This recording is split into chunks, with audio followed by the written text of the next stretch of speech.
So we're here to stand up for reason, to stand up for science, to stand up for logic, to stand up for the beauty of reality and the beauty of the fact that we can understand reality.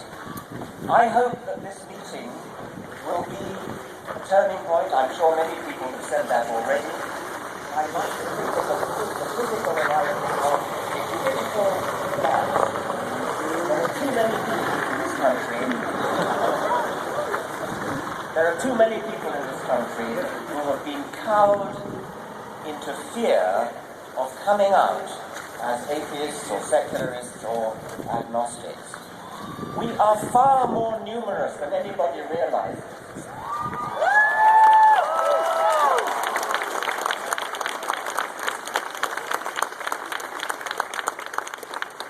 We are approaching a tipping point. We're approaching that critical mass where the number of people who have come out becomes so great that suddenly everybody will realize, I can come out too. That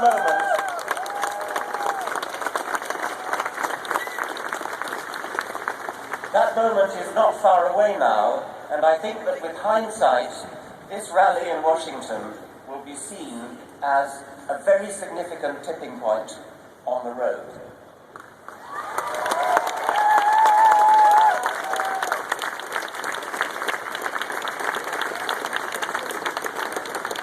I will particularly appeal to my scientific colleagues, most of whom are atheists.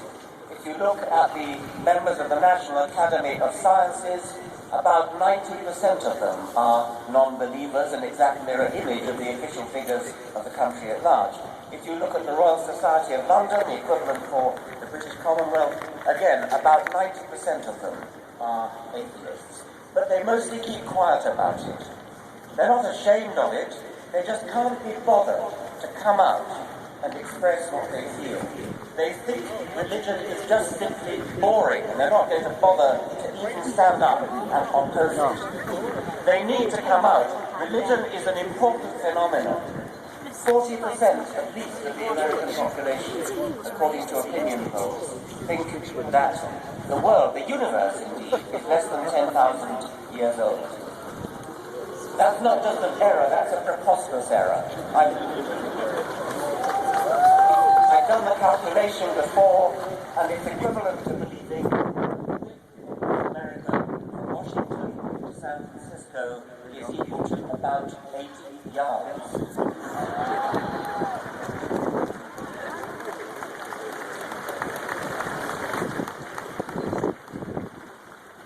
I don't know that I believe that 40% figure. It stands up, it's been apparently so for about ever since the 1980s. But what I want to suggest you do when you meet somebody who claims to be religious, ask them what they really believe. If you meet somebody who says he's Catholic, for example, say, what do you mean? Do you just mean you were baptized Catholic? Because I'm not impressed by that. We just ran a poll by my foundation in Britain, just ran a poll in Britain in which we took those people who ticked the Christian box in the census, and by the way, that figure has come down dramatically. We just took the people who ticked the Christian box, and we asked them, why did you tick the Christian box? And the most popular answer to that question was, oh, well, I like to think of myself as a good person. Well, we all like to think of ourselves as good people. Atheists do, Jews do, Muslims do. So when you meet somebody who claims to be Christian, ask him, what do you really believe? And I think you'll find that in many cases, they give you an answer which is no more convincing than that I like to be a good person. By the way, when we went on to ask a specific question of these only 54%, what do you do when you're faced with a moral dilemma? Where do you turn? Only 10% turn to their religion when trying to solve a moral question. Only 10%. The majority of them said, I turn to my innate sense of goodness. And the next most popular answer was, I turn for advice to relatives and friends. So When I meet somebody who claims to be religious, my first impulse is don't believe you. I don't believe you until you tell me. Do you really believe, for example, if they say they're Catholic, do you really believe that when a priest blesses a wafer, it turns into the body of Christ? Are you seriously telling me you believe that? Are you seriously saying that wine turns into blood? Mock them, ridicule them.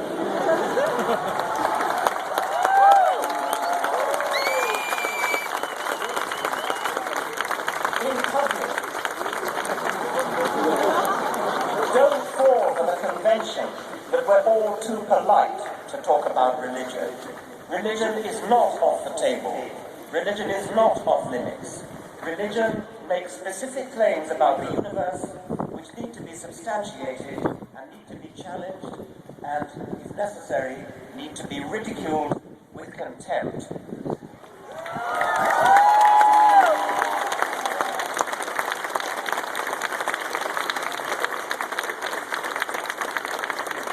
I want to echo what my colleagues from the Richard Dawkins Foundation have said.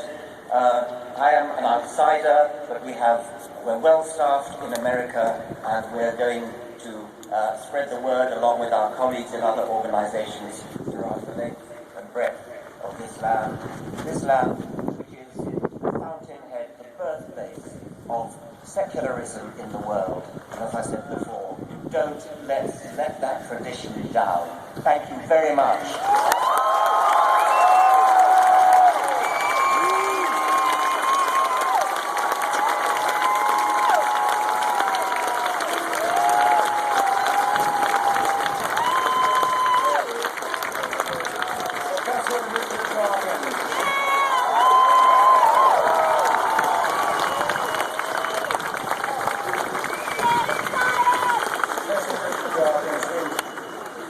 Fox News refers to as the high priest